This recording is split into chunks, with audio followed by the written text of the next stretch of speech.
Welcome to the Town of Acton Planning Board meeting for October 3rd, 2024 at 6 p.m. I'll call the meeting to order. We'll stand for the pledge, please. Allegiance to the flag of the United States of America and to the republic for which it stands, one nation, under God, indivisible, with liberty and justice for all.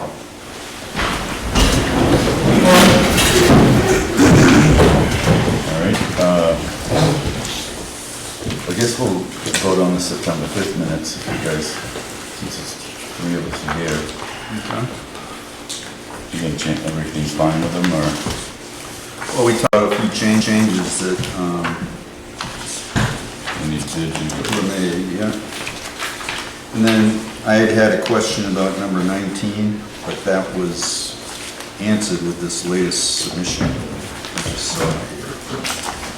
About setting aside the 5%. So, Yeah, no, they,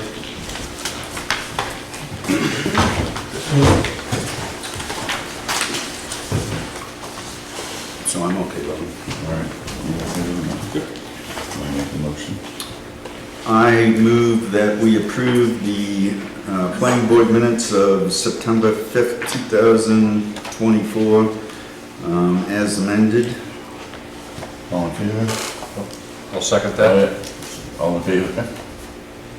All right. The September 19th, we'll table, all the people aren't here for that one. That's all right. You want to make a motion on that, John? We need a motion to table. Yeah, we usually do. Go ahead. I move we table the 19 September minutes. I'll second that. All in favor? All opposed? All right. All right, first on the agenda tonight is the public hearing for Martell Estates, LLC, Martell Estates subdivision, preliminary subdivision application at 76 Youngs Ridge Road, tax map 217, lot 029. Before we start, I want to make sure that everybody addresses the chair during the public comments. No derogatory statements or anything like that towards one another. Try to keep repetitive questions or comments to a minimum, and we'll go from there. A couple things. Oh, We'll give the applicant a chance to rebut any comments at the end of the public, so we're not doing a back and forth banter.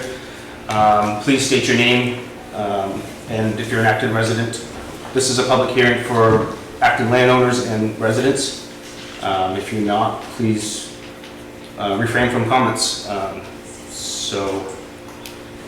Yep, you can open up the public hearing to anybody who has any comments or questions. We'll have Arnie's guys come up and just introduce the project and go through what they're gonna. Sorry. It's all right. Good job, Mr. Chairman. See?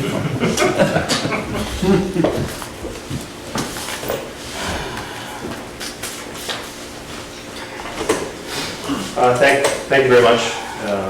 Joe Savitsky, I'm an attorney at Perkins Thompson in Portland, and I'm here on behalf of the applicant, Arnie Martell, Martell Estates LLC.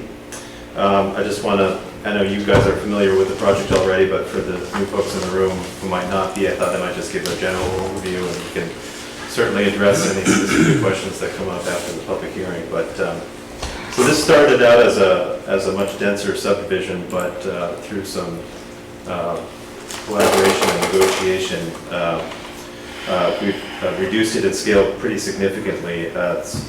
We're before you tonight. The properties encompasses approximately 88 acres or so, and currently it's 3 existing lots that we're seeking to subdivide into a total of 10. So it's creation of essentially 7 new lots over 88 acres of land. 3 of those lots have frontage on Great East Lake. The project has already undergone a rigorous review from DEP, combined with another subdivision on Buzzell Road. Both subdivisions have been incorporated into a single DEP permit. The whole project has received Site Location of Development Act approval from the DEP, and we're here before you to ask for subdivision approval from the town for the Youngs Ridge Road portion of of the project. So those are the 7 new lots. So the DEP has already reviewed this project according to their standards, which include preservation of scenic character, protection of wildlife and fisheries, effects on historical, architectural, archaeological features, botanical features, suitability of site soils, stormwater management, groundwater quality, water supply, wastewater disposal, solid waste disposal, things of that nature. So that review has been completed by DEP, and I understand there's separate standards that the town looks at, for evaluating projects for subdivision approval, and we're happy to discuss those this evening. But again, this follows over the course of the planning board's review. We submitted the sketch plan on July 18th. We had a site walk on August 8th. We were last here on September 5th. That's when you folks first looked at the preliminary application that we're here to discuss in further detail this evening. So in addition to Arnie, the developer, I'm joined by Brad Jones, Jones and Beach Engineers, also Rob Rosine from Waterstone Engineering. Rob's done a lot of work on the stormwater management aspect of the project, so happy to answer any questions that come up, but that's the general lay of the land as far as this application goes. So I'll leave it at that for now.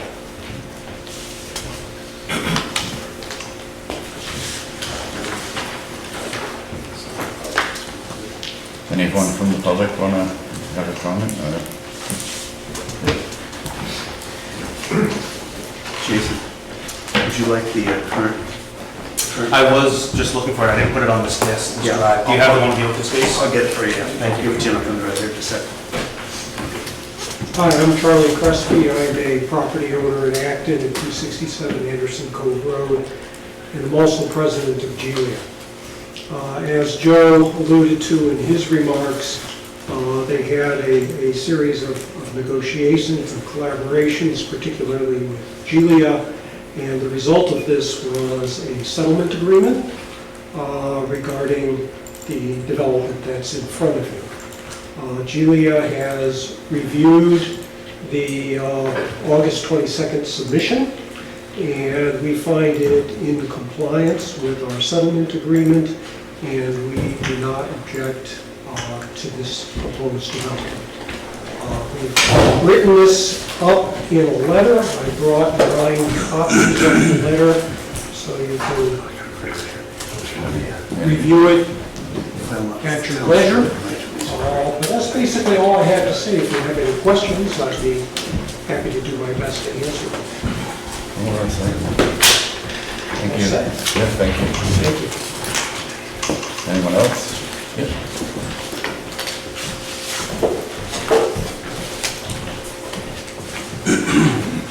Hi, I'm Jim McGuire. I live at 865 Youngs Ridge Road, just down the hill a little bit from this development. My concern is that I just would want to know, is there any type of reassurances or assessment that's being made about whether this development will affect water in the area? I'm particularly concerned about my well. When there was some of the construction being done before, I did have a lot of silt in the well, and the well got filled up and wasn't functioning. I'm just concerned about whether there might be any impact on neighbors in terms of water supply, and will there be some assessment of that? I'm not sure who can answer No, that, we're but gonna do that during our other part of the meeting after the public hearing, so. okay. Would that be something the code officer would? Yeah, you can call him tomorrow, I guess, if you get to that. Right, Jason? Yeah. Is there usually a process to evaluate the water supply before there's a development like this? Ben? My name's Ben Smith. I'm a contract planner for the town, and there is a standard for water quality and water quantity as it relates to the project, and they're going to need to demonstrate that they'll be able to adequately supply water for this development. I think understanding water issues in the vicinity is helpful, and the board can certainly take that into account. Okay. Just one point of clarification, I wasn't sure. This is for 10 additional lots in addition to the ones that are on Buzzell, or is it 10 including the ones on Buzzell? It's a total of 7. The other 3 lots are the original houses that we took down because we're gonna replace them with the old farmhouses. There's 7 new lots and 3 of the original lots. Has nothing to do with Buzzell. Okay. I guess I'm still confused. The 3 original lots are like the farmhouse Yep. and where your house is. And Yep, Robert Ham's lot, there was a house over there, and then Crockett's house. and then 7 additional. Yeah, and I'm sorry, it ain't Ham's lot, it's Kelly's house. That's right behind the house on it. Those 3 houses, they still get the existing wells in them, and those houses will be replaced. Who knows when it will. And the rest of the new 5, there's 6. There's 1 going down the road, there's 6 on the new road, and 1 up by the farmhouse. Okay. Okay? All right, I'm just concerned about the water. But Thank you. I'm still using the water out of some of the houses for water and working around the barn. I don't see them have any problem at all. Okay, but we'll make it right. Thank you. You're welcome. Anyone else?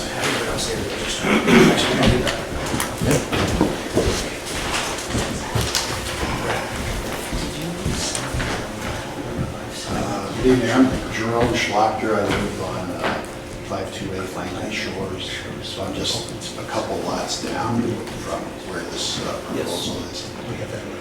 And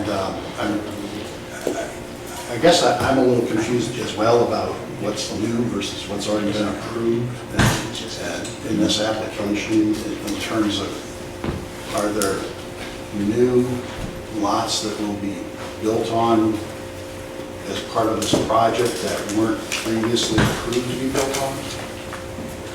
Yes. Yes, and how many? Yeah, right. There's 7 new lots. Okay. They are along the road, and maybe if one of the applicant's representatives wants to explain a little more detail Do you about want me that. to do for that folks. now or at the end? We'll just wait at the end. Yeah. That way we can, Okay, so there's 7 new lots. yeah. And I'm just kind of curious, again, I've done a couple lots. Are there any restrictions on how many docks I can put out on my lot and how many boats I can put on my docks? That you'll have to talk to Jason on. That's more of a code officer and stuff. You have to talk to Jason on that. Because I'm concerned about the impact at the lakefront of all these new homeowners and what kind of access they will have to putting docks and boats right there at the shoreline. I mean, right now, there's 4 pontoon boats and 2 docks. But I don't know that the applicant owns those or uses them. I think there are people up on Buzzell Road that take their ATVs down there to access that area. And if there's going to be more lots put in, I'm wondering about the rights of those people to access the lake in that lakefront area like it's being accessed now. Okay. Okay. Yeah, we'll take I it. mean, there's noise, there's light pollution, there's issues there.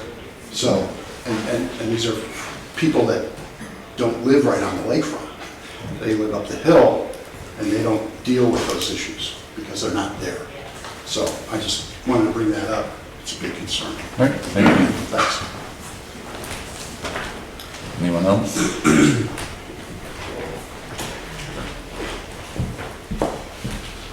No? You guys wanna come back up and talk about any answers for them? Is that the conclusion of the public hearing? Yep, well, if you wanna rebut to any comments that are made. Happy to do it now, or? No, you can do it now. Does that mean we've concluded the public We're almost hearing? out of it. Yeah, Mr. Chair. I believe the process in Acton is that the applicant has a chance to respond to comments, and if there's any new comments Well, that's what I'm trying to get. then members of the public can raise new concerns if there's something about the answer that needs to be clarified, Yeah. but the public hearing is still open. Yeah, Okay. yeah, so You want me to get? answer their question. Sure, yeah, I'll do. Well, maybe Brad or Rob can speak to the water supply concerns, but if you want to pull up that, that map of the subdivision, that might be helpful to.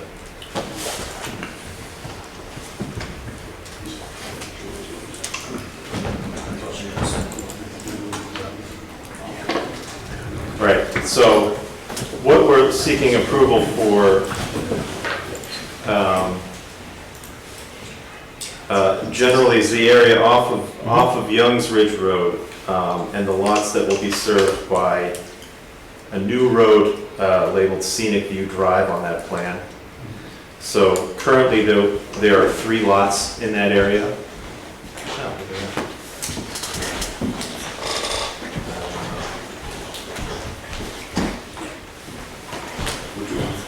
That little, back side, there's a little button there. Yeah. All right, so here, this is the new road, Scenic View Drive, and what we're seeking approval for are the lots to be served mainly by that new road. So there's an existing subdivision over here. It's called the Buzzell Road subdivision. That was approved several years ago, I think 2018, 2020. Already is that? Yeah. So the town's already approved lots over here. So what we're seeking approval for now is this area here. So there's lot 30 here, that's an existing lot. Lot 29-1 is as it stands now, a large lot that goes all the way down to the lake. And then lot 28. So lot 28 will be, so those are the 3 existing lots.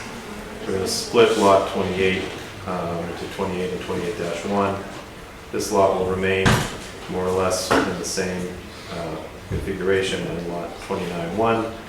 And then we've got 2, 3, 4, 5, 6, 7. So only 3 lots will have frontage on the lake. And that was so to address the concern about lake access, it's 1 dock per lot, and only those 3 lot owners, and the only other party that would have access to the lake, other than those 3 lot owners, would be Arnie himself, who lives on lot 29-1. So hopefully that addresses some of the concerns about the scope of the review of this project. And Brad, maybe if you want to speak to the water supply.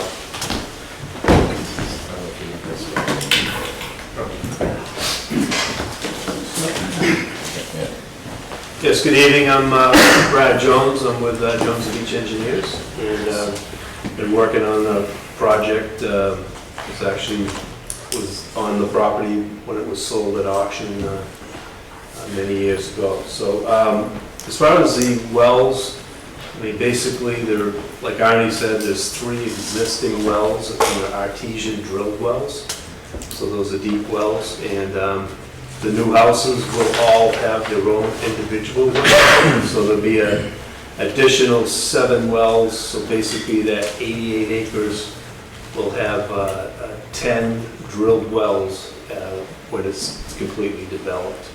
As far as problems with a well, I would think if you're having a problem now, it could be, I'm not sure if it's a drilled well that you have, or if it's a dug well. I know dug wells can be tough when we have heavy rains, and they're a little more susceptible to that type of thing. But and I'm not 100% sure how close that property is to our subdivision, but basically the earthwork in there is pretty minimal. There's very little, there might be one small area that has ledge, so there'll be minimal blasting, and I really don't see any concerns with affecting anybody's water or anything like that. I know Arnie's a great person to work with, and I'd offer to even go out and take a look at the well in proximity and just, prior to any construction and give my advice. I mean, I'm a contractor myself and drill wells. I've never done a dug well, but I could at least take a look at it and maybe give some advice. It sounds like it's a problem now, but anyways, we'd be willing to do that.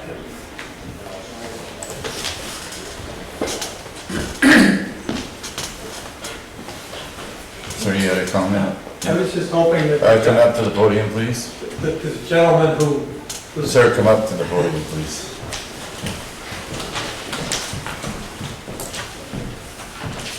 I was just hoping that you could point out on the map, because I couldn't tell for sure, where are the, Mr. Martell's house and the barn now, just for points of reference? Yeah, actually, it'd be helpful if we knew where your lot was. I'm across the street and down the hill. Okay, is it on that map? No. Probably. Oh, so it's quite a ways away from the southern, so if, I'm a little bit southwest, I guess, from where Robert Ham's house is. okay. So if you look at that plan, those little square boxes are homes. Brad, there's a laser pointer right up there. Okay. This little dot on the bottom side of it. Got it. Oh, explain it again. So that would be a house location. And of course, there's no house there now. So it's going to be in that general area. There'll be a house back here, house back here. And then the next house we get to is back here, here, here, here. Does the map show where the current structures are, like the barn Yes. that's been renovated? And Yeah, so the barn is right here. Okay. And then there's going to be another home. This will be the closest in proximity. This, of course, is a cemetery. So we're going to have one home in the middle of this. This is I believe that's like a 5-acre lot. It's a pretty large lot. And their well, we've got other plans that show where it is. That their well would be back here. The septic would be back there. So there's quite a way away from I mean, you've got roads and everything else between you and the subdivision that I'd probably be more concerned if, salt and stuff like that. I'm not sure what your issues are. I was just concerned that when there was blasting done before, all of a sudden we had silt in our well and the toilets all washed out. It's never been blasted. Or when some of the houses were taken down. I don't think so. Will there be some town assessment though of the water supply?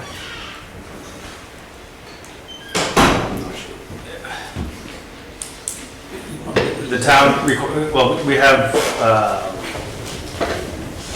what's the word?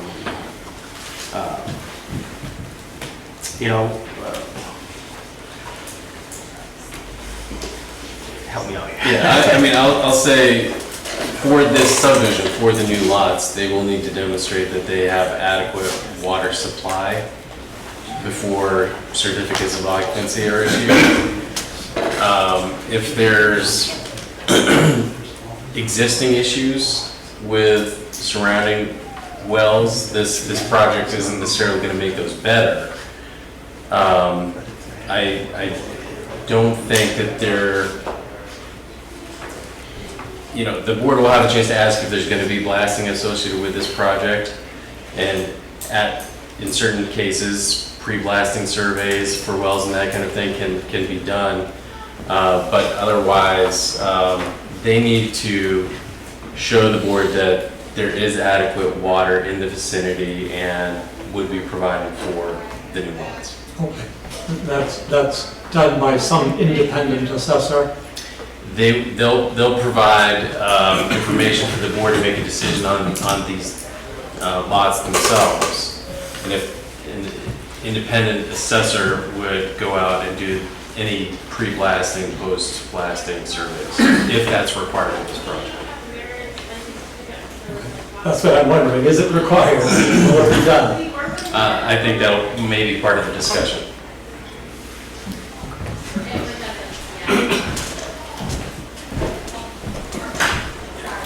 Robin Ham, 11 Ham's Road. I have a 25-foot well at my house. I'm the closest butter to this project, and I've never had any problems with my wells, with the project there or without it there. That's been the same.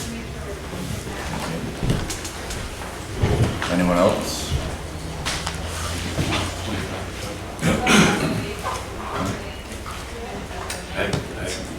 Based on my notes, the comments from the first round have been addressed. Well, can I speak? I'm Martel, I guess I'm the bad guy on the hill, but to make, you have to be a certain distance away. When you pull a permit, a well company, when they have to pull a permit, they have to do the survey, and they do the study. It's up to 250 feet to 500 feet away. So those people are the ones that are gonna be doing the survey when they pull a permit. Okay? Second of all, I'd like to speak to the gentleman here with the lights and the noise and everything on the lake, four-wheelers and stuff. That's total lies, okay? I lived it on this piece of land. We've never been down here at nights. There's no lights, there's no noise. You wanna talk about noise coming from their neighborhood, it's a different story. I've got 5 little grandkids and 3 kids that come from Buzzell Road from their friends that will go down there with their four-wheelers or they ride the land, and that's why I'm building this for them. So, but as far as going down to the lake with lights, noise, that'll never happen, and it will never happen. Thank you.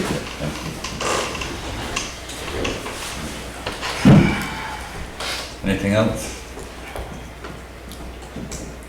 All right, motion. Make a motion to close the public hearing? Second. All in favor? All opposed? That concludes the public hearing for tonight. Thank you for coming out. You're more than welcome, we're still gonna review the project, you're more than welcome to stick around, you can leave if you want, but you're more than welcome to stay. The meeting's not done.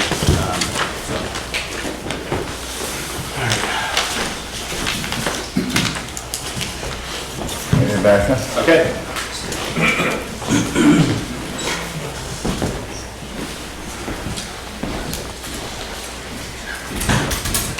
I think you have the plan up there anyways, but I will.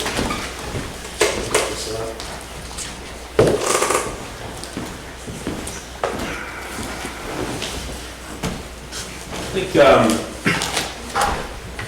once again, Brad Jones, the beach. I think Joe did a good job to kind of give the lay of the land and a little history of the project and exactly what we're trying to do here.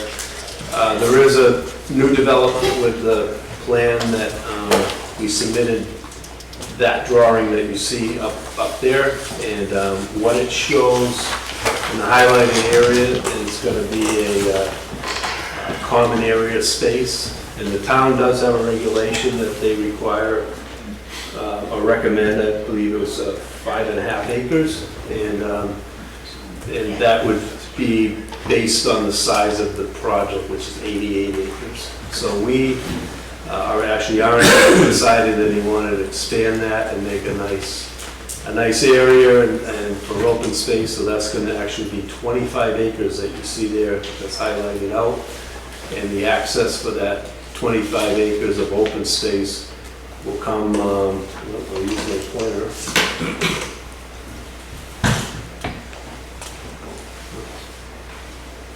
Little dot on the back. Okay, so one of the requirements is to have at least 25 feet of frontage, so we have 50 feet of frontage here.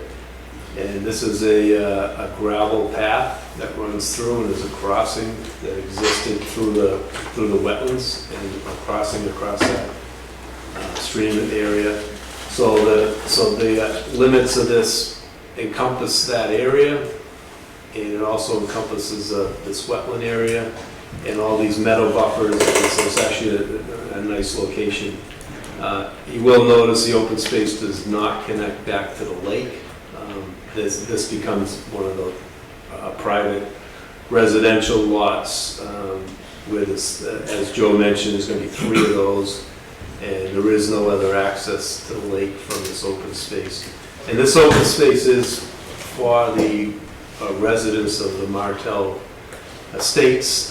It's you know, for their use, so it's going to really have limited use and that type of thing. So, we did have submitted also a drainage analysis, and I wanted to get that. I know you just got that a couple of days ago, and we will submit a full hard copy before a final plan review.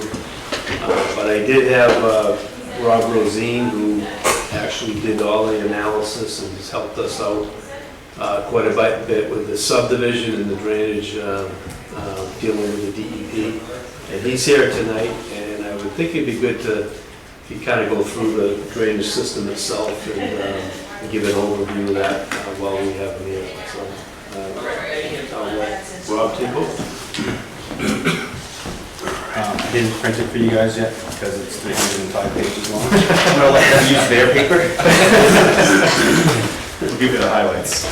Yeah. Paraphrase this one. I promise not to read it all. Good evening. My name is Dr. Robert Rosine, Waterstone Engineering. I'm a specialist in water quality and water resource engineers, licensed in the state of Maine. I often work on projects that are difficult to permit, areas where we're concerned about impacts from water quality, and areas where we need to demonstrate that we are providing real high levels of control and you know, add a level of confidence both to the community as well as to the reviewers. So we got involved with this early on in dealing with the Maine DEP in particular with respect to phosphorus load from the proposed project. And so just to describe here kind of briefly what it is that we're looking at, it's kind of a funny looking image that we have up top here. Let's see if we can figure out how to do this. Am I going the wrong way? Yeah. There we go. All right. Now it's a little, you gotta flip it up. Okay. There's a little one. There we go. That one. That one. So there's 10 buttons, but not one. There's 10 buttons. It's not mine. Okay, there we go. I don't know what the other ones did. All right, so here we go again. Scenic View Drive, right? And this road is basically in already, it's just not paved. And we know we have these 3 lots, 1, 2, and 3 that are already prior existing. We have all the Buzzell Road lots. And what you see, this kind of this crazy madness that we have here. By DEP standards, we are using these large vegetated buffers that will be next to all the roads, and these are areas that will have minimal landscaping, so they'll only be mowed twice a year. And these areas are basically designed for a particular slope and width and velocity for the water running off so that it will capture all the phosphorus. So what you'll see here is, so here's our primary road, everything's running in this direction. So this is a large vegetated buffer. It's an 80-foot vegetated buffer that is part of the Maine DEP regulation. And then what you have, so here's our wetland stream complex that's down there. Then we have an additional, probably anywhere between 250 and 300 feet of additional buffer zones. So we have really an enormous amount of protective buffer capacity from the road. And as part of that, for DEP, they have us do all these various calculations as to, you know, flow, dispersion, et cetera, to make sure that the water goes back into the ground. And that also kind of addresses, not entirely, we had the question earlier about impacts from wells drilling. I'm not going to really address the issue with well drilling, but the other part of that is water, is the source or the recharge of water, right? So one aspect is you put the well in the ground. Does that well going in the ground have impacts? And we've talked about that already. The other aspect is, are these areas being recharged enough? Are they getting enough water that the water table isn't going to drop and that things aren't going to dry up? And what we can tell you is that this particular type of development, this we refer to as a low-impact development, should be recharging essentially all the water that's out there that would have existed previously. And what that means is when it rains hard, most of the water goes into the ground, not all of it, but in the pre-development condition. After the development, so after these 7 lots are put in, the water balance is essentially the same. Almost all the water that would have gone into the ground before goes into the ground now. So from a water supply standpoint, that's one of the things that the state looks at, and we're meeting all of those standards. So we have the pink areas here that are, as I said, those are the roadside buffers. And then we have additional buffers. These are 100-foot residential buffers, which are on the downslope of every one of the residential lots. So they're here, and they're here, and they're here. So these are, again, large, unmaintained areas. So these are areas where the grasses will grow very tall. And so any sort of activity that's going on that particular lot should be absorbed in those large fields. So that's it at kind of on the high level. And then as far as the change that we've made, I think when this was originally brought to the town, there was discussion of trying to keep this at a 10% slope. Am I right? Yep. Yeah. Right. So so what we're bringing back in front of you now is the change to change this down to basically meet with the existing landscape. So the road will be put in at about an 8% slope. So basically, Well, actually, it's the opposite. On the right. So Sorry. Thank you. Yes. We're going to 10. We're going to 10, that's right. The original proposal was for 8. The proposal for 8 involved bringing in around 4,000 yards of material, raising the road approximately 10 feet for about 200 feet of the road. And that was to meet the town standard of what I just got backwards. That was to meet the town standard of nothing greater than 8%. So now we're going to run with the land. It'll be closer to a 10% slope, but it'll involve, there will be very little import of fill. And more importantly, it means that there will be a less disturbance to the landscape. And because the road itself will run with the land, the side slopes off the road will now be far shallower. The revised calculations, not the part of necessarily part of the town application, but the revised calculations that go to the state show that this change actually reduces impact even more, because now the runoff velocities are lower, meaning that the amount of phosphorus that we get through has been reduced. So with that, that's kind of the primary change that we're talking about. I'd be happy to answer other questions, go into greater detail on the stormwater management, but as Jason said, it's a fairly long, detailed drainage report. I'm happy to answer specific details now or later after you get a chance to review it. And I'll pause there. Thank you.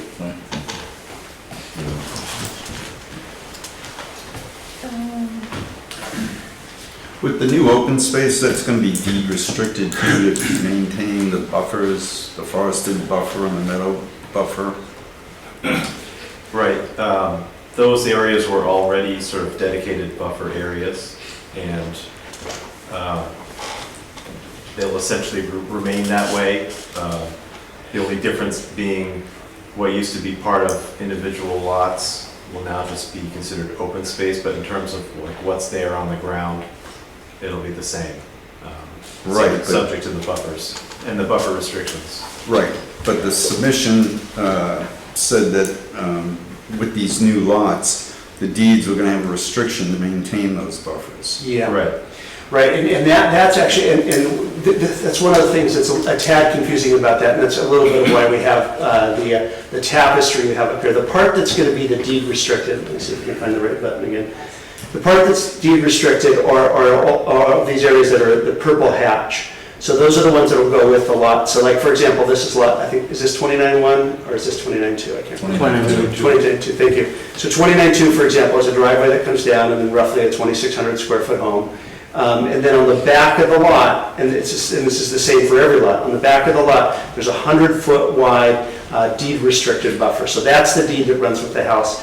That is different than the open space restrictions, which I believe there will be restrictions. I know there's restrictions with the open space, but I'll leave Joe to speak a bit more specifically to what goes with that. Is that right? They're the same? Okay. Well, I mean, some of them are meadow buffers, which with restrictions on, only mowing twice a year. But others you see on the plan are forested buffers, and then there's a I believe the forested buffers are the green ones. So the green ones are the forested buffers. You see those here. yeah. So all of those so the restrictions are different depending on how you characterize the buffer, meadow versus forested. But we had submitted with our preliminary application, I believe, the buffer language that the DEP requires. So that's part of the application, and those buffers will all be maintained as depicted on this plan. So everything in purple Everything in purple. will be mowed We're mowed max twice a year. twice a year. Yeah, that's correct. And only to a height of 6 inches, yeah. So if you leave it or you mow it, what is the difference with its ability to be a buffer? It's a good question. So, so the main, it's not that an area can't be cleared to be a buffer. It's that the area can't be landscaped like a lawn, where it might be mowed weekly or monthly or some frequency. So think about it really as maybe the difference between, say, a golf course and a large hayfield. Right? A large hayfield is going to have, the grass is going to be tall enough that it's really going to slow the water and provide sort of a filtering and infiltration means for that. Something that's a bit more landscape like a lawn has much less capacity for that. And one of the reasons for that is really the depth of the roots. So one of the ways you think about root mats oftentimes are about the same height above ground that they are below ground. So in a normal lawn, it's going to be 2 inches, maybe 3 inches. So you might have a root mat that might go down about that, maybe 3, 4, 5, 6 inches. But if you have a field that's approximating, it's going to be a foot or two, maybe even 3 feet high in between mows, you have a really deep root mat. That deep root mat means that you're going to get infiltration in there, because those are macro pores that allow water to infiltrate. And it may sound a little hokey, but there's actually been a lot of research done on this, and I'd be happy to elaborate on that if you like. But it's pretty well understood that when you have deep, healthy fields or buffers, that they have a large capacity for both filtering and infiltrating runoff. And it's a little bit of a side note, but when we first proposed this to the DEP as an example, we had proposed a lot of other things. For example, rooftop infiltration, where you take the rooftop, you put it down, you go to a series of chambers next to the house, bioswales, all these other things. And DEP's preference was actually to go with what they kind of would refer to as the natural BMPs. They prefer these buffer zones because, for one, they're not really dependent on the same level of maintenance, meaning like your septic system, if your septic system isn't maintained, it's not going to work after a period of time. A buffer zone, if you're not mowing it, it's just going to get better and better. So it's not, from their standpoint, it's more protective, and then it also has these other added values of providing some habitat function and things like that. I guess that's where I was going, like why just grass? Oh, okay, so not grass, native grasses. So this is native grasses, but in addition to grasses, like bushes and shrubs and things like that. I'm just wondering why short grass, tall, mow it just becomes grass. It's beautiful over there. It looks like a golf course. Yeah. But you're talking about a buffer being grass, I'm just thinking, why not have other things besides grass in those buffers? So, Just a question. So Arnie, I'll let you respond to that. But so one of the things is by at least an annual mowing, what that does is it keeps the woody stuff out. It sounds like some of what you're talking about is you'd like to see some of the woody stuff, but this is to basically prevent it from going back to forest. And then there's, it's a little bit of a juggling act to let it to go to shrub versus not forest. But yeah, Arnie, do you want to talk about meadow versus forested? I mean, Yeah, I think that's probably- forest, you just got a lot of stuff that grows, it doesn't help anything, so I decided just to grass it. I'm either gonna hay it once a year or cut it twice a year. And when I cut it, it's 10 inches tall.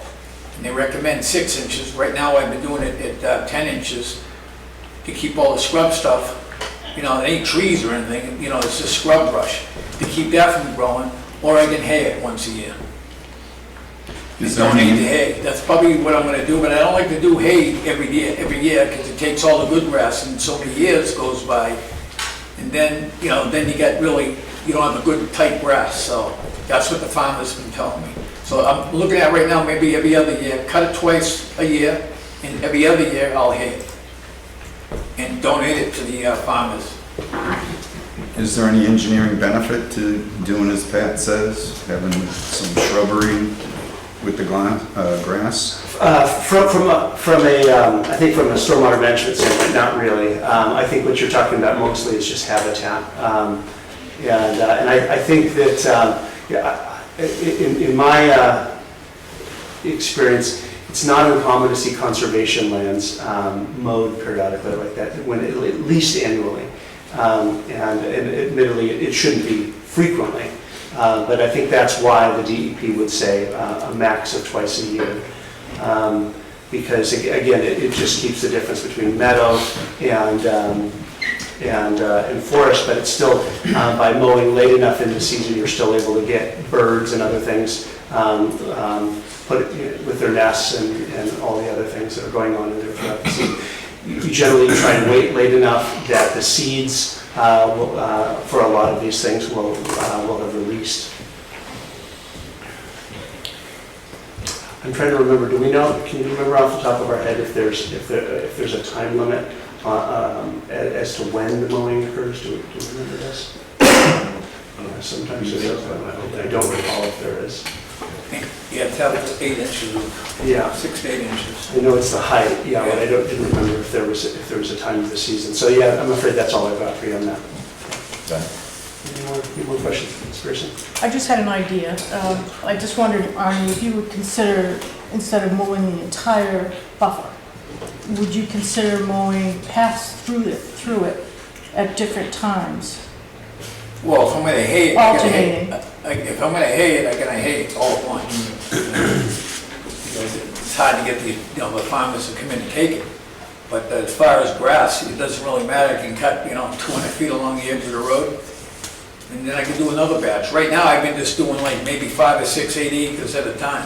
Right. I was thinking about pathways through, like take your tractor with a mower on the back. Yeah. And, because you said every 3 years you wanted to hay it. So for those Yeah. alternate years, could you do different mowing?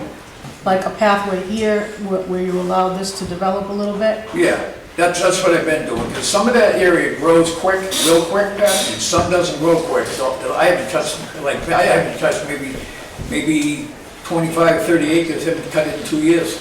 Because it doesn't generate enough, so I let it grow and let it thicken up, But yeah, I can do sections. I was just thinking in terms of habitat for animal movement and going from, because they're less likely to go through an open field. Right. They need some kind of cover. Yeah. And I think that you would increase the population of birds doing something My like goal that. is right now, because there's a lot of expense and a lot of work cutting that down. So my goal is right now to find another farmer. I was working with a guy, he ended up getting sick. I was giving it to him for his farm. Right now, for the next 2, 3, 4 years, I'm gonna focus on haying it. Okay, maybe cut 50 feet or on each side of the road. Okay, and then the rest let it grow. And I'm gonna go there and see how it regenerates, and I'll have some samples done and work it with the farmer. Because it doesn't matter to me if I farm it, cut it, as long as I just want to do the right thing, So So what about fertilizer? I have a question about that. What would you be using for fertilizer? I don't know yet, I haven't got that far. It's gonna be up to the farmer, but I want a registered, somebody that has a license to do it, if he does it. Lime's no problem with it, but, yeah, if he has to, if he doesn't have to, don't do it. So that's something new that I'm looking into. I'm either gonna keep cutting it or I'm gonna hay it. Because you know what happens with fertilizer running into the lake, going down the hill. Yeah, if you stay back a certain amount of footage, you never have a problem that goes into the water, And I don't want to fertilize, it's just too expensive. And now you gotta cut the grass, You can only let regular grass grow so high. And if you lose it, now you just got, it looks like a hornet's nest, and you can't catch up to it. So it's a fine line, and I am working with a new farm, that's the best way to do it. If I don't have to cut it, I have enough to cut. And this year I probably did it twice if I'm lucky. So. Ben, you have a comment? Yeah. Excuse me, thank you. The buffers have been shown on the plan, they're part of the site location. That's right. And actually what you see is right now is part of the DEP approval. So I think my question is, it has to do with the maintenance of these buffers. Is the presumption that the buffers that are on private property will be maintained by each individual homeowner, or will there be an association that is responsible for the maintenance? Homeowner. And now that there's some common open space, is there going to be an association for that portion of it? Yes. Yes. So the HOA will have the responsibility for the open space, and then the deeds will be restricted for the lots to take care of their buffer. That's right. The association will also handle road responsibilities related to the road as well.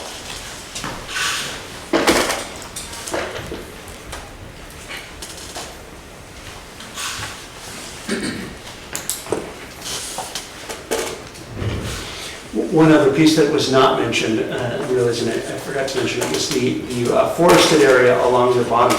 Because that area is in excess of 20% slope, those areas are not,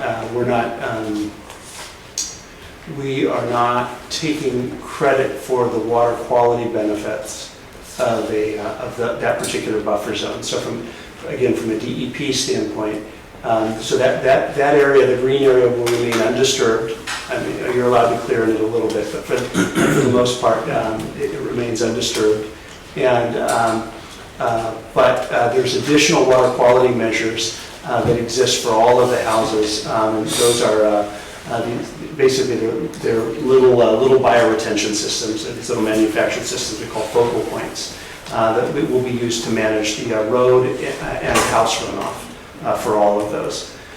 So I mention that because even though you're not getting credit for any runoff that would go down this slope, because again, it's in excess of 20%, it's clearly doing something, right? It's doing something all around the lake. It's one of the reasons why the lake has such great water quality.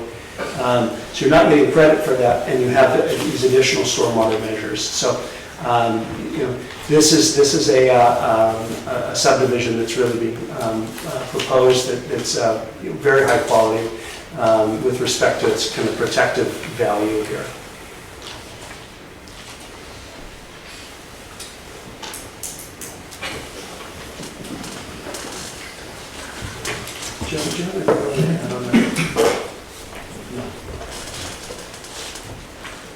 Mr. Chair, just before we totally leave the subject, there was a comment at the last meeting I'd made about, excuse me, as in relation to monumentation and markers on the ground.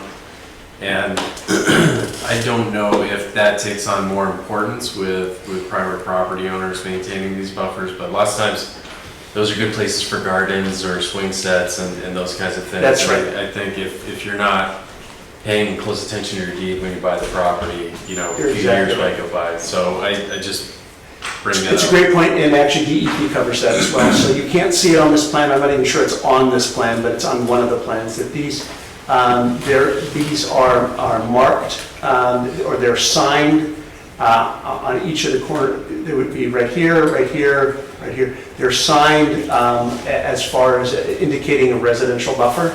That is a requirement for DEP. If you're going to get credit for it as a BMP, best management practices, if you're going to be getting credit for it as stormwater management, it's got to be real, and you can't just forget it because the next person doesn't remember it. So yeah, all these things are signed. Thanks. Yeah.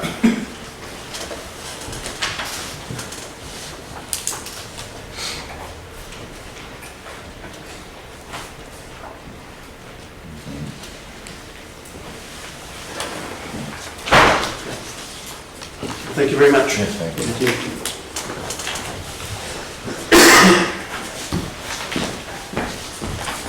So at this point,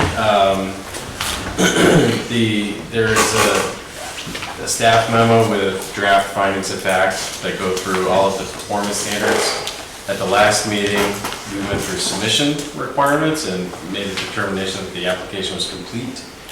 And there were a couple times during that meeting where I think we had to hold ourselves back a little bit and just focus on completeness. But I think at this point, it'd be appropriate to kind of review the draft findings. This is where the board starts to make decisions about is what the application contains, is what the applicant told us, are these standards in the ordinance going to be met? So I'd be happy to leave to you, Mr. Chair, however you want to go through that. If there's, I think it made sense to focus on the things that were different for tonight than what we looked at the last time. But there is a memo with draft findings that we could go through. Yeah, we can go through that. Yeah. So I think there's also a couple draft motions on here. Like I said, the application was found complete. The board could act on this application as soon as this evening. There's a lot of findings to go through, and you do have time. You don't need to vote on it this evening, but procedurally, reviewing the findings and acting on the application is the next step of the process. I think we can review findings, but we've got a 300-page document that I'd like to see before we vote on it. Yes, we haven't seen that yet. We haven't reviewed that yet. I think that it might make sense to go through what we can and kind of see how far we get this evening. But that's a very fair point.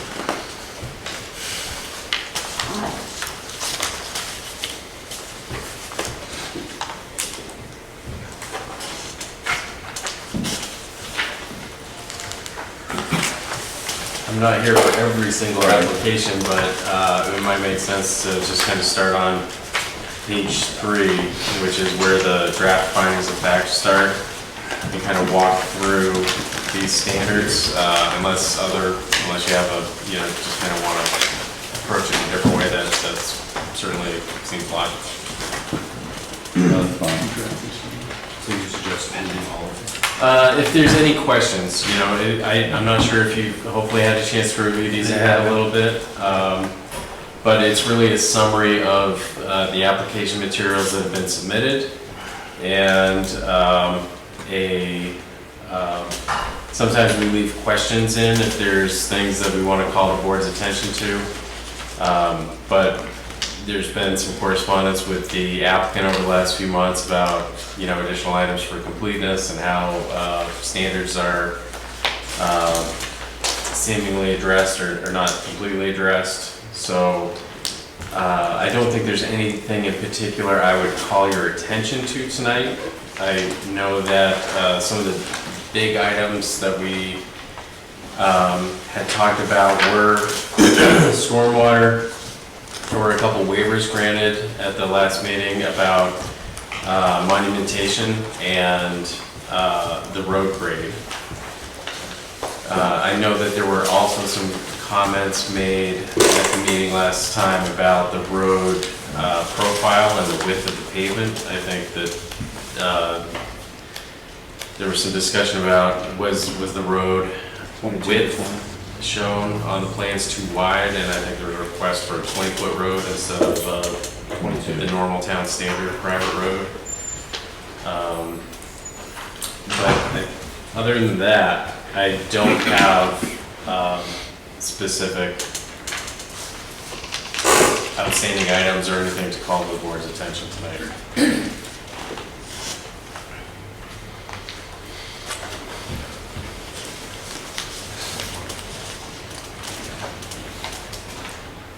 So you want to read the document, or looking at a page? Say again? You gonna? I don't need to read the document. No. I think if there's a sense from the board that the additional stormwater information is something that should be received and reviewed prior to the board acting on it. If there's anything else as far as direction or comments or questions to the applicant, I think that would be appropriate to raise at this point. But if there's no other specific things, then maybe that's kind of the direction we give to the board, the applicant, I should say, about additional materials. With that road width, you have to go back to the state with the plans now for 10% grade by 8, and I don't think I heard a final decision on whether you were gonna go from 22 feet to 20 feet. We would prefer to stay with the 22 feet. And, I mean, I've built a lot of roads, and when you get down to the 20 feet, you know, sometimes the trucks will ride off to the edge, they start to rut it up, and it actually does more damage. There is a 4-foot gravel shoulder on each side, which helps, but, and also, I mean, I plow my own roads when we build them, and if it's a narrow road, you don't push that snow back far enough, and then the frost, starts. So you need to get that truck and get the width. And, so I think at this point, it's only that 1 extra foot, and I would prefer to go with a 22-foot road. Question then, you said that the town standard, what was that? Town standard is 22 feet. 22. Gavin had asked them to go to 22 Just feet. asked them to consider it. We weren't, yeah. It meets the standard. Yeah, right now they're meeting the standard. They asked for the waiver for the 10% because our ordinance states 8% grade. So they're trying to keep more conforming with the layout of the land, so you don't have, you walked it with us, he showed the grade stakes where it was 9 feet and a fill, and then it would bring the road up, and then you have really long shoulders, things like that, so. But, no, this town standard is 22-foot wide road. Okay. I have a question also about how does the waiver for the stone concrete monuments apply to what we just talked about with designating the pink area? How are those marked? Like, They're typically spaced about, I don't remember what the spacing is, but it's every 100 feet or thereabouts. It's a fairly common. what is the marker? So we're proposing on some of where it's in the field is to do a cedar post. Cedar post. Yep, and then there'll actually be a plaque that will say exactly that that's a metal buffer. It'll be labeled that, and it's be very clear. And, we don't really, a lot of times people put the metal post, and it's ugly for one thing, and it's actually kind of dangerous if you are mowing or something. So the cedar post is a nice look, and we do that a lot of the subdivisions. It's a little more costly to do it that way. You actually have to plant those in the ground, but they'll last forever. The farmers use them for posts, and so that was up there. So what would the height of that be? Those are, I know I bought a lot of them. I think they're 6 feet, and then because we bury them down a couple of feet, so you might be 4 feet. Like a fence post? Yeah, exactly. And that's it. And they look like a pencil. They're sharpened, so you can technically pound them in, but a lot of times you have to quote or I'll get it down there. So. But it's a nice, neat looking way to put a marker in. Thank you.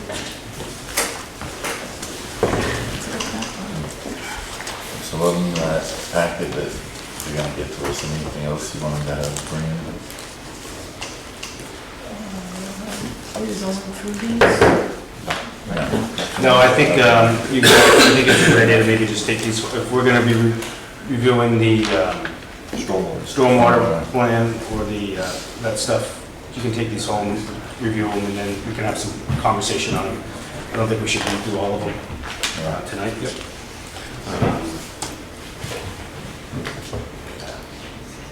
Yeah, probably not. You got anything else you want to bring in, John? I don't think so. Oh, I'm good. Awesome. If you can just get us that. He's gonna bring his report. He said he's gonna bring it Monday or Tuesday next week. We're closed on Mondays. So Okay. as soon as you get it to me, I will contact the board. So let me ask you, I mean, normally we only submit one because it's such a lengthy document. I mean, I'll print whatever, but it's, we actually will bind it. Is there, I guess, I mean, is there a section of that report that is Summary. more vital? Like, is there some of there is a bunch of information that we might not be understanding? What is there sections of that that is more critical for these people to review versus, you know, I think we could have 280 pages of stuff that nobody knows what we're reading. Yeah. Versus, you know, I would say the first 30 pages are the important stuff. Okay. The appendices are really there just if you want to dive into the details. And from my perspective, you can be confident knowing that DEP has already dug in deep to that. So yeah, that's just the first 30 pages. So if you outline what pages, you can even give me, or I can print up, and then if they have any further questions, then they can come into the office, or I can provide them with the stuff that they're looking for. Because, I guess, save a tree. Yeah. Maybe a couple of trees, yeah. Would you anticipate wanting, that I should be here for the next meeting, discuss the drainage report if there are any particular questions on that? I mean, would it hurt? I can't speak on the board if they're gonna have any questions. I don't wanna waste your time, but I also don't want to leave something on the table that if they have a concern. Sure, okay. We think it'd be a good idea. Yeah, if you don't mind. That's fine. Yeah, it's only money. Doesn't matter. We saved a couple of trees, we burned some more trees on money. Yeah, I'd rather have it here to myself. Yeah. I hired him to here. We'll have questions. He'll be here. Okay. So, with that said, Jason, how many copies, like, full copies? You should have at least one, but I'll... Yeah, I don't need, I already printed up a copy for myself already. Oh, okay. I just would like to provide the board with the meat and potatoes of that document, whatever you feel is that they should be reviewing. Like you said, the first 30 pages or whatever it is. Yeah. Right, so you'd like us to provide the hard copy with that first, whatever. Yeah, if I can get 8 copies of that 30 pages. You got it. And if they have any questions, I already have a copy. And if somebody wants, does anybody want the full document, or are you fine with just the stuff that? I'm good with I'm happy with the cliff notes. Yep. And then if that raises Yeah. further questions. Then I have that. Yeah.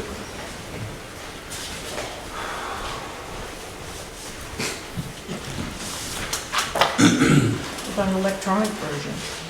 Your emails are down, so you're not gonna get them. Oh, they all done? We changed servers, and we have to get IT to redo some stuff, so you're not getting emails. Chris checked his emails, says he couldn't even do it, and I wasn't thinking about that, but yeah, no, we have to update that stuff, Yeah, so. it's weird, the last one I got was like August 24th. I went before this meeting.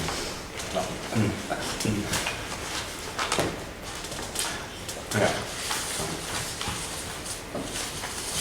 So, yeah, bring that in, to Jason for us, so we can review it before the next meeting. Okay. If you guys want to come in. All right. Yeah. So our next meeting, I'm assuming you guys are gonna come to the next one, will be on October 17th at 6 PM.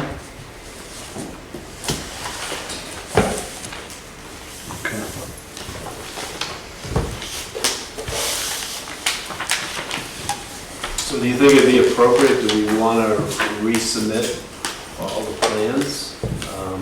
And there are a couple of items I wanted to get that open space, and, you know, or we could do this at the final set. I mean, there's very little amendments that we have to make to the plans. We will have to make some to the meadow buffers, as Rob talked about today. And then we are dealing with DEP on that, so that'll, so that, you know, until it's finalized with them, it wouldn't really be, you know, I guess, you know, it'll be almost final.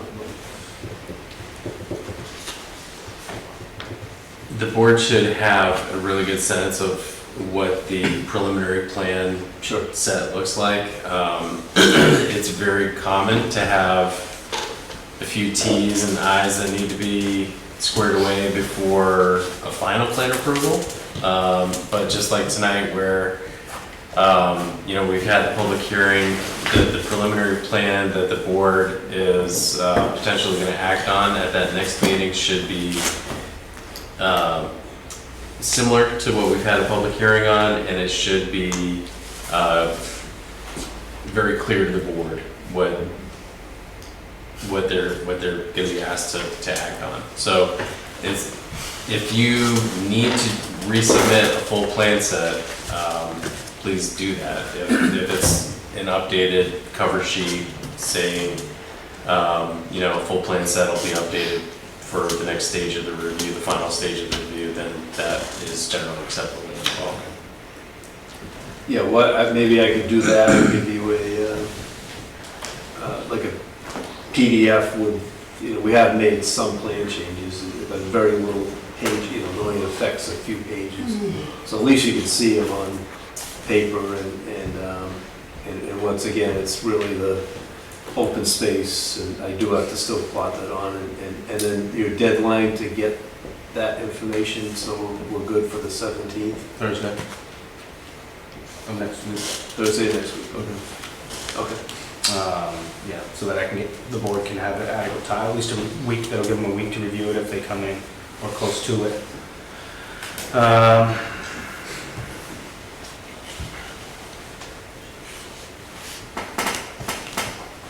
Yeah. Does that work? Yeah, and I can make that happen.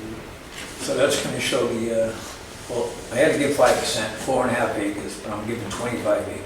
So you're gonna add that to it? Yeah, I'm gonna have that, you know. Yeah, so the bylaw, how's that read? It ain't open to the public, the people that live there? Because I don't wanna open it to the public. It's open for the people of the subdivision. Okay.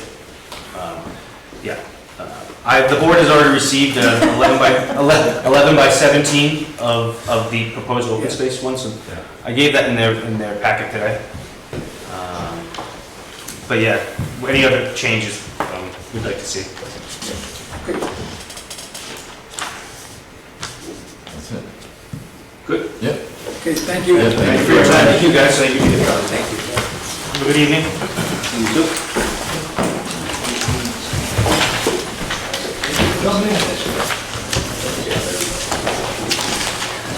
Easy.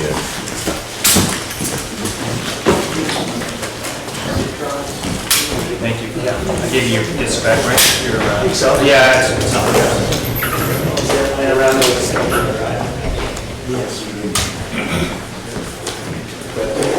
Thanks.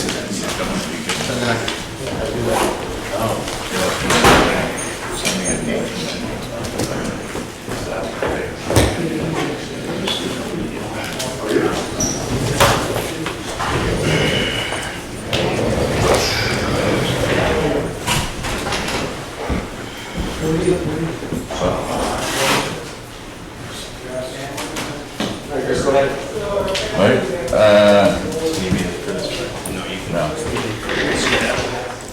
New business, Kathy McLean, 77 Stewart Drive, tax map 113, lot 030, application for greatest practical extent, and it's a lovely friend of ours.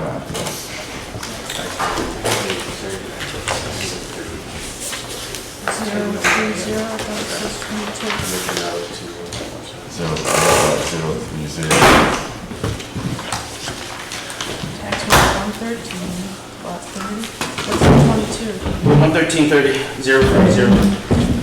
What's going on? I was asking what 22 22 is. Right here. That's, I think that's the old active tax. Oh, so you have, we changed, What are you doing? I came in here and had to swap everything over at one time. Anyway, so this project has already gone through, and went through the planning board, there was a motion made, they never went forward, with obtaining a building permit, so. But it's the lot. Yeah, no, so it used, the mapping system was different. That was one of the first things that, you guys remember, Ashley, she did that for 3 months when she first was hired, Ashley, that was here. Yeah. So did I have a lot changed the last time I went? Huh? You don't worry about it. Don't worry. Not gonna do that. So, Didn't want to do it. That isn't here. well, I can't change the old minutes. I'm sorry, All right, I'll listen. I'm just telling you.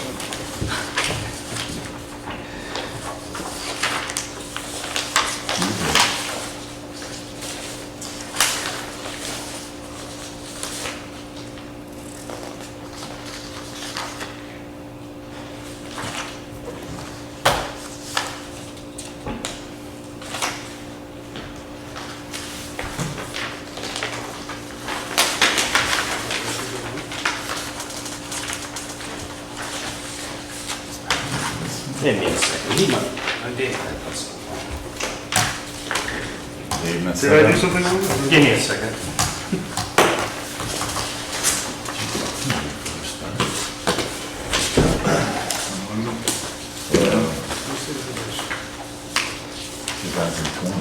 What's the address on it? 77 Street.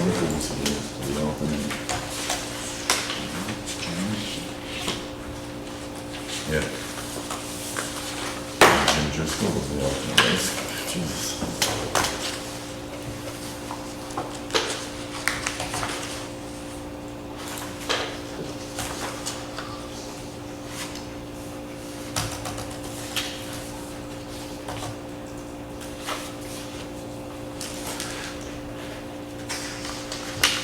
So, yeah, Acton tax map for 77 Stewart Drive is 113030.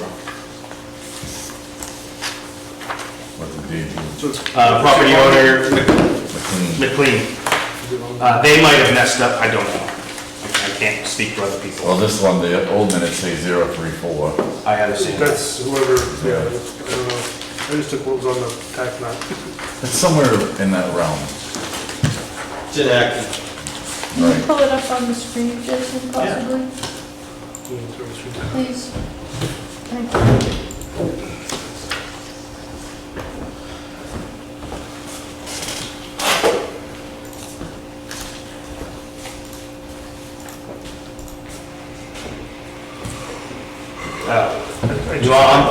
I forgot I shut this. I think it's- I've been gone for the last week, so it's almost not firing on all cylinders.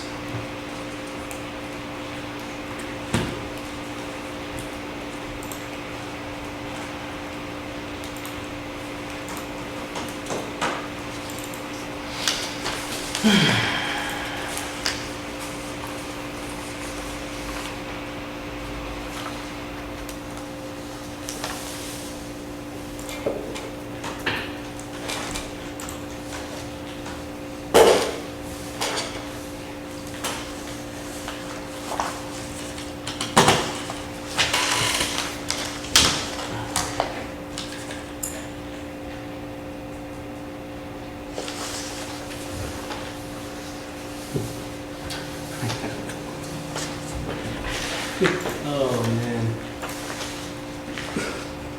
And no clue what's happening there. Alright.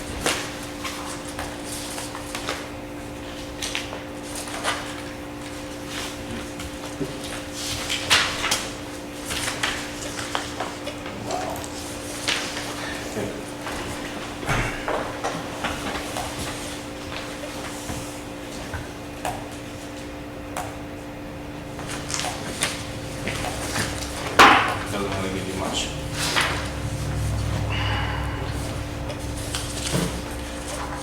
It's too much of a manual, I'm gonna drink on it.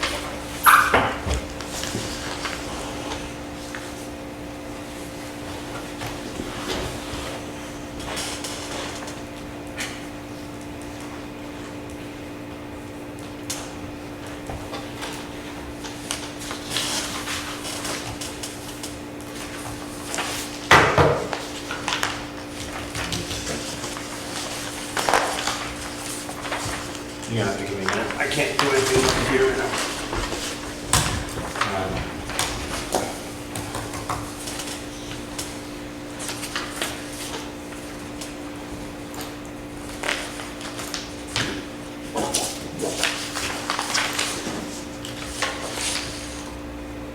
So has the cottage been knocked down? No, No. they didn't do anything with it yet. I met with her a year and a half ago, probably.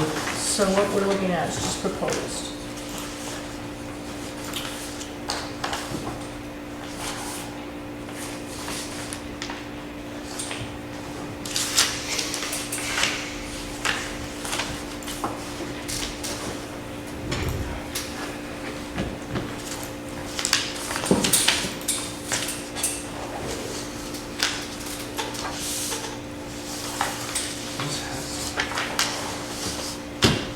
So you can do this, John. You can look at the septic design. If you want to make a comparison.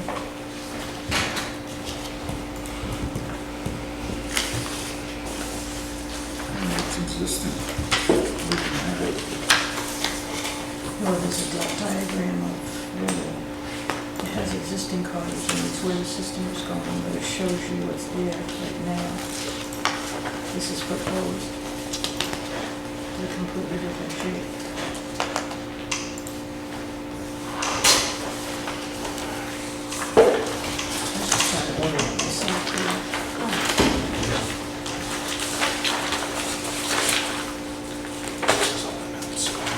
The blue mark on the map is kind of like a combination. Yeah.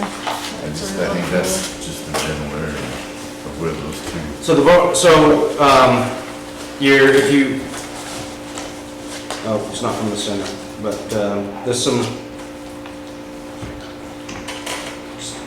50 feet to the center. 50 feet to the center of the road, so there is a building, and you know, you see these on the colored Yeah. big house, really can't go backwards, because it doesn't meet, it's that setback's right there on your colored print.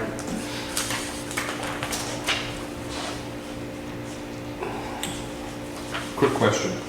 The proposed structure, is it 42 and a half feet from high water, or is it 47 and a half feet from high water? 42 and a half.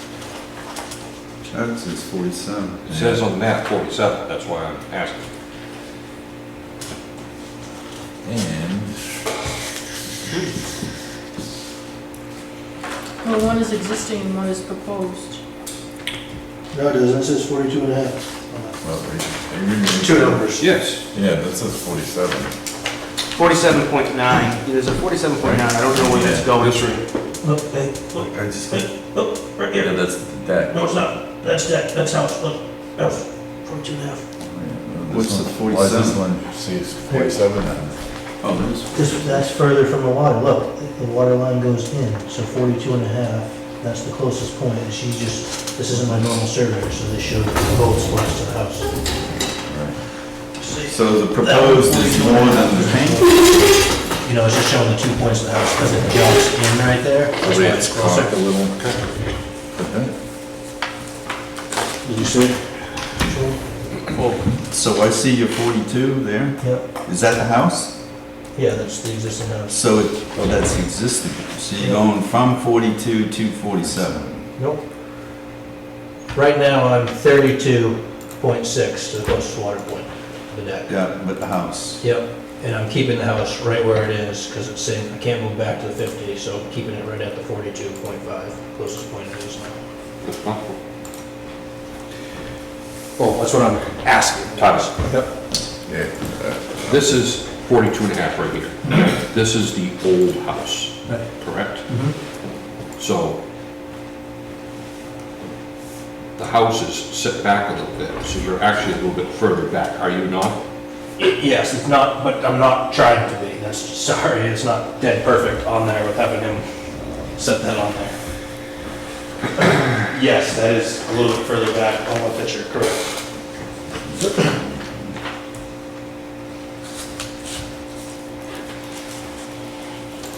So you want us to not go by what's on this piece of paper you gave us? That says the house will be 47 back.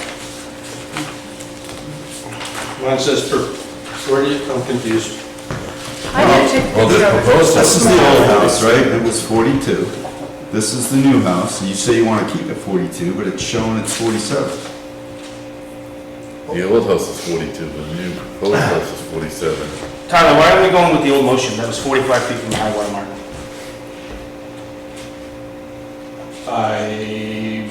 Because it's new board, trying to go 42, I don't know. Well, I don't even remember what the new board is. I've got- This is what I have written down, so this is what I thought it was. It shows 47. Right? You could have made it a lot easier. Well, it's still, The reason they can't use the 47. I'm saying, go with what- Where the I'll be water- fine to go with that, I guess, if that's what it was approved, because they're not gonna give me anything closer to it. That's what I was just Yeah. telling right now. Yeah. If we can keep the same minutes, but now that. We don't have a measurement of that. So, I see what you're saying. Yeah. would today's board be fine with the motion that they made from last time, 45 feet? Hard to tell them.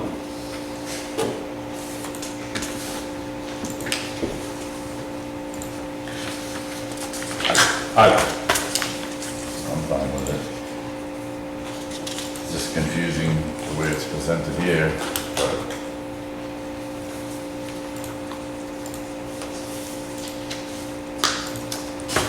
This proposes further back in our motion. I have to blow it up to see it. Blow I have to this blow up. it up to see it. Oh, on your phone? Yeah, I have to take a picture of it and to see it. I still don't see the old house on here. The old house is, The X, no, if you look to where the deck is. the follow- brown. Yep, take a left and you'll see the old house, which that comes in at 42, and the proposed on the right-hand corner of the deck comes in at 47.9. Yeah, but Adam's point is the water comes in a little bit, so it Right. may be Well, no, I understand that. See, that's from there to there. Right. But where the water comes in, that's where you're gonna go from, No, I know. where it's closest. Guarding. Yep, yep.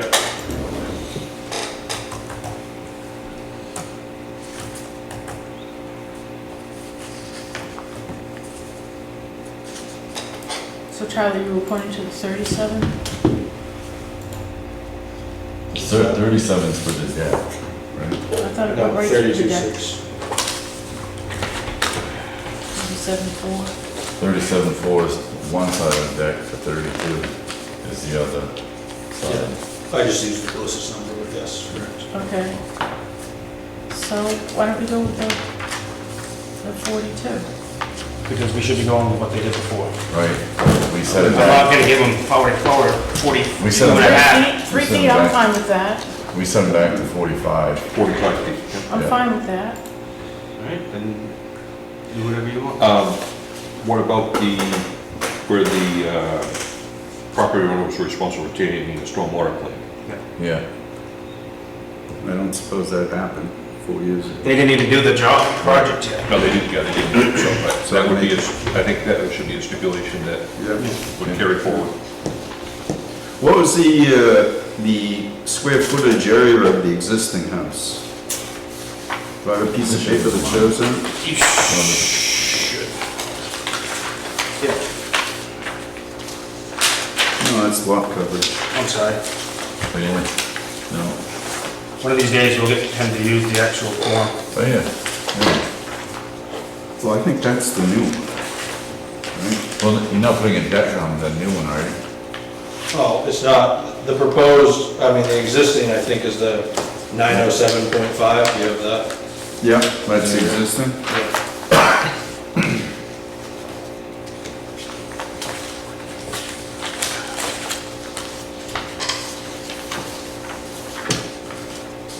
Well, then where's the new? Because this more detailed shows the 906 in more detail and you've added it up there. So where's the new square footage you're proposing? Proposed max total square feet. I guess on the previous one, it was just showing max square footage of 1,179.5 with a 30% expansion.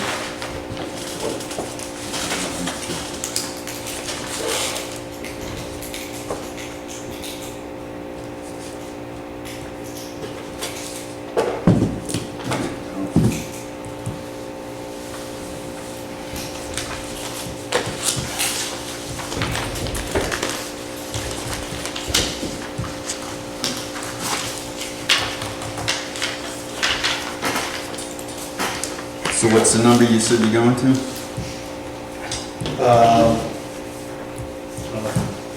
could probably make a copy of this, but that was 1,037. So that's just showing the 30% of the volume and square footage numbers are right there for the expansion. Yeah, okay, this is... Pretty nice to have that. Yeah, sorry. Did you actually fill out the proper forms? That was guesswork, you know? Yeah, so this is all from whatever, 4 years ago, so it's, Where did you get that from? I don't, I may not have given it to you, I may not have put it in there. but I had it. I'll give it to you afterwards, so you can put it in there.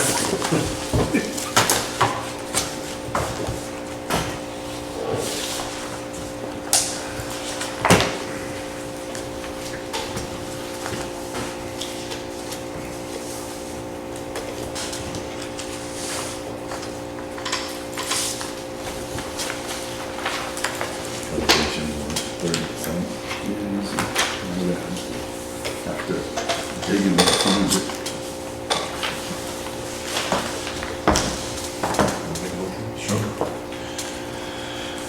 I'd like to make a motion that we accept the application for Kathy McLean, map 113, lot 030. That the setback for the new home be no closer than 45 feet from the high water mark and 10 feet from each side setback. And that the property owner was going to be responsible for obtaining a stormwater plan from York County Soil and Water. And that the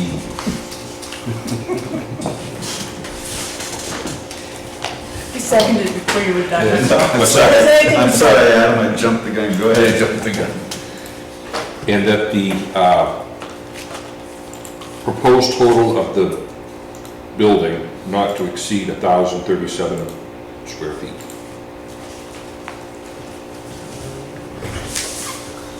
Based on the 30%. I think it was 1,100. You just had that. Can you delete it out of the way? 1179. Nine, this is it. Yeah. 1179. 0.75. Correct. Why is that not on any of this paperwork? Because he just. That's right. Tyler, My bad. It'd be nice to get a we need to complete make a decision on application. this. You gotta have all this stuff here. I got you, I know.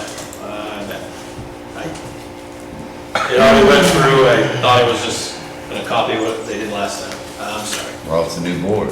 except for two of us. Trying to pull a fast one. Based on the 30% would be 1,179.75 square feet. Okay. Second. All in favor? All opposed? 4-0, Dave. Thank you, Tyler. Thank you. Thanks for staying for the meeting this time. Can you go to this door? Yeah.